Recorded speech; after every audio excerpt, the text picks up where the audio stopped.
আজ বানাবো মেটে আলু দিয়ে রুই মাছের ঝোল। এখানে দেখো কয়েকটা মেটে আলু নিয়ে নিয়েছি আর এদিকে কয়েকটা মাছের পিস নিয়ে নিয়েছি।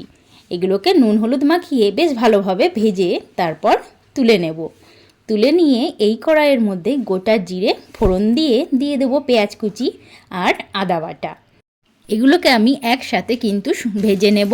আর তারপর এখানে দুটো কাঁচা লঙ্কাও দিয়ে দিয়েছি। এরপর এখানে দিয়ে দেব জিরের গুঁড়ো, হলুদ, লঙ্কার গুঁড়ো, স্বাদ মতো লবণ। একসাথে আবারও ভেজে নেব। তারপর এখানে কেটে রাখা মেটে আলুগুলোকে দিয়ে দেব। মেটে আলুটা কিন্তু আমি আগে ভাজিনি, কারণ মেটে আলুটা ভীষণ কচি ছিল, তাই মশলার সাথে একসাথে ভেজে নিলাম, নাহলে গলে যেত। এরপর আমি এখানে গরম জল দিয়ে দিয়েছি। তারপর মাছ ভাজাগুলো দিয়ে 10 থেকে 15 মিনিটের মতো ঢাকা দিয়ে তারপর নামিয়ে নিয়েছি।